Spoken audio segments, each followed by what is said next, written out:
lorsque les portes s'ouvrent, les derniers craquements semblent prendre bien de l'ampleur. Message de Sanat-Kumara reçu par Agnès Beaumasseron le 23 février 2016.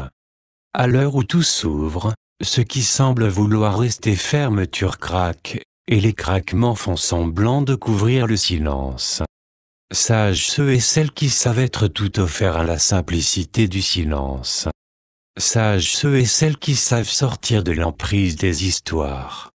L'humanité pourrait passer des éternités à ressasser ces vieilles histoires et chercher à comprendre et retrouver le fil. Le seul fil est celui de l'éternité. Le seul fil est celui de la puissance de simplicité. Avoir la ferme détermination empreinte de tendresse, de sortir des méandres, de sortir de cette croyance qu'il faut repasser par tous les couloirs du labyrinthe, pour retrouver le fil d'un passé qui n'est pas, retrouver le fil, l'histoire, qui ne sont que des fantômes, des fantasmes, même s'il est vrai, fantômes et fantasmes semblent bien réels dans leur propre domaine. Pourtant leur domaine n'est qu'illusion. Sages ceux qui savent rire de l'illusion et choisir la simple dévotion de regarder l'ouverture et d'être l'ouverture. Sages ceux et celles qui savent la simplicité de la dévotion et la ferme détermination d'actualiser cette dévotion. Il est vrai, lorsque tout s'ouvre, les derniers craquements semblent résonner à l'infini peut-être, et pourraient engouffrer dans quelque labyrinthe ou dans quelque spirale dont on aurait l'impression de ne pouvoir sortir, alors que l'on n'entre dans aucune spirale, car seul est maintenant. Maintenant est le silence. Maintenant est plein. Maintenant ne connaît pas le passé. Le passé n'est que mental. L'histoire n'est que mentale. Le futur n'est que mental. Maintenant est la simple dévotion de l'être qui actualise la simplicité de la puissance. Cela est dévotion, comprenez-le. Cela, peut-être dans ce moment d'ouverture, est la dévotion la plus ultime. Le plus grand service fait à l'humanité n'est pas maintenant de reprendre les fils des labyrinthes, pour essayer de comprendre quelque passé illusoire, ou de s'accrocher à quelque empreinte. L'ultime dévotion offerte à l'humanité est de choisir dans la détermination, de rester la plénitude de maintenant. Vous le savez, l'histoire n'est pas. Vous le savez, le regard crée l'histoire. Ceux qui se croient enfermés dans des drames, ne font que projeter les drames. L'histoire semble réelle pour le monde illusoire. Celui dont le regard reste rivé sur maintenant, ce c'est l'au-delà des histoires, ce c'est l'éternelle dévotion de l'éternel nouveau, qui se reconnaît dans sa splendeur uniquement, et qui ne sait regarder que la splendeur et la divinité. Il est vrai, lorsque les portes s'ouvrent, les derniers craquements semblent résonner à l'infini. Il est vrai, contempler la divinité au sein des craquements implique l'ultime dévotion, et cela est l'ultime service.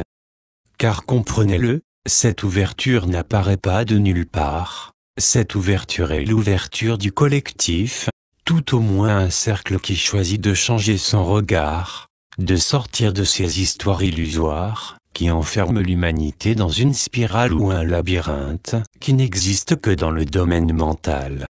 Vous vous souvenez, n'est-ce pas, l'on dit que les saints ne voient que la beauté. Et qui est saint? L'être, l'unique, celui qui sait qu'il n'est que maintenant, qu'il n'est que l'éternel présent et sa plénitude simple et puissante. Car il n'est plus d'histoire, et maintenant est éclat de rire. L'on dit que le divin a ri, et l'on dit que la création est le rire divin. Pourquoi certains s'attachent-ils à voiler ce rire de larmes ou de cris, qui n'ont de sens que dans l'illusion de ces faux drames, qui ne sont que mentaux? Pourquoi l'humanité ne comprend-elle pas que l'attention portée sur les drames fait grandir les drames, que l'attention donnée sur des passés imaginaires fait grandir les passés? Et s'il faut dénouer quelques fils, ne le faire que depuis la plénitude, la simple présence de maintenant, hors de l'histoire. Car donner son attention à l'histoire refait vivre l'histoire et crée une autre spirale ou une autre boucle de la spirale, celle qui semble sans fin et qui pourtant n'est qu'illusoire. Nous le redisons, l'ultime service dans ces jours d'ouverture est de rester ancré maintenant, honorant la simplicité de cet être qui se reconnaît dans sa simple divinité et qui donc ne sait que voir cette simple divinité. Enlevez les œillères pour retrouver la vision saine que l'on appelle sainte. Il est vrai, lorsque les portes s'ouvrent, les derniers craquements semblent prendre bien de l'ampleur. Pourquoi ne pas en rire? Ceux et celles qui choisissent d'honorer maintenant, ceux et celles qui choisissent la dévotion suprême, l'ultime service. Être l'humain maintenant est être hors de l'histoire. Être l'humain maintenant est être la pleine présence au cœur des cellules. Car vous le savez, l'attention donne vie et l'attention toute offerte à la simplicité de maintenant anime la pleine présence. Et les cellules s'ouvrent. La douce mère exulte. Voyez, les deux extrêmes du pendule, l'un ramène en son centre et l'autre écarte du centre. Avec ce semblant de vitalité qu'est l'illusion, avec ce semblant d'importance, on s'accroche au drame et l'on veut les comprendre, oubliant que l'attention donne vie.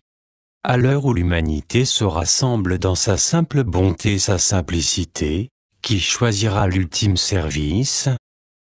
Maintenant, avoir l'intransigeance de couper le fil de toutes les histoires réellement, non dans l'abstrait d'un monde mental tout en restant accroché à quelques « mais » ou « peut-être », mais dans la certitude de l'ultime service. Nous vous avons donné bien des outils.